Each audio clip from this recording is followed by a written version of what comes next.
Hello and welcome to Thursday. Today is going to be day 2 of your summative, so make sure you're paying extra special attention. Near the end of this video, we're going to have a lot of tips and information on how to go about making your slides. For now, we have the warm-up, which is, do you have to get everything you're fighting for to have your resistance movement be considered a success? Explain your answer. So if you don't understand the question above, let's say that you were resisting a new rule in school where you guys had to wear uniforms. After protesting and other forms of resistance, admin still required uniforms, but you could wear whatever you wanted on Fridays. So were your resistance effort a waste or no? So next step, go to the summative, part 2. We open the assignment. So the information you need today is in your assignment from yesterday. So that would be your resistance reading.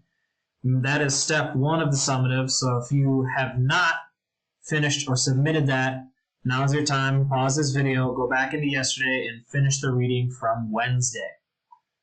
Open up your assignment. The first thing you're going to see is some directions for making your slide. You are turning your reading, you are presenting it in a slide, so you're turning your reading into a little thematic slide that kind of, like, think of it as like a poster, something you would do in class.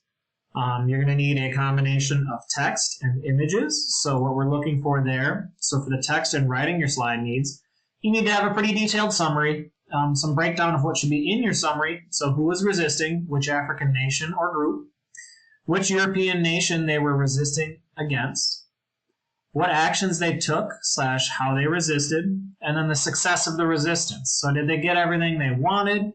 If they lost, did they still change things for the better in the process? So think back to your warm-up and think, okay, what does it mean to be successful? Does it matter? And for the images, do not repeat these images. These are an example. Don't use those. Don't do that.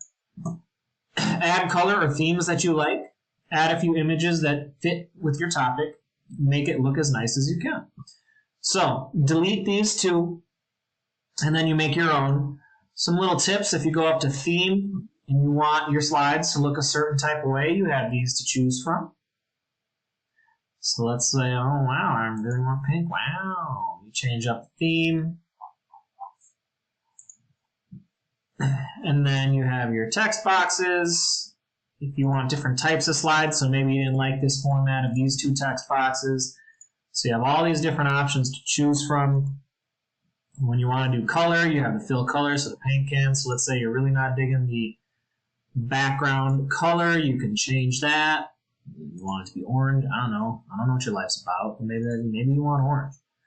And maybe, you want to fill this, make this like a light blue. They do not look good together, I agree, but we're doing random stuff here. So you have different colors.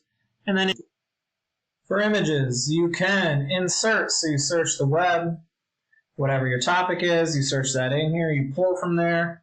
You could quite simply open up another Google tab, and then whatever you find an image, you right-click, and then you copy, and then you paste it onto here, and that's how you can get an image in there. And those are your best ways to go about that. Pretty much just like really try to make this look as good as you can. I would expect you to make it better than this very simple example, but this is just like a starting point. Take some time. You'll be presenting this through Flipgrid, so you'll kind of like record over your presentation. So you're not presenting these live, but you will have a recording of your slide and you talking about it. So you're going to want it to look nice. You're going to want it to have good details. If you're feeling like you want to make sure that you're correct or that your answers are good, feel free to drop in to your teacher's Google Meet / Hangout.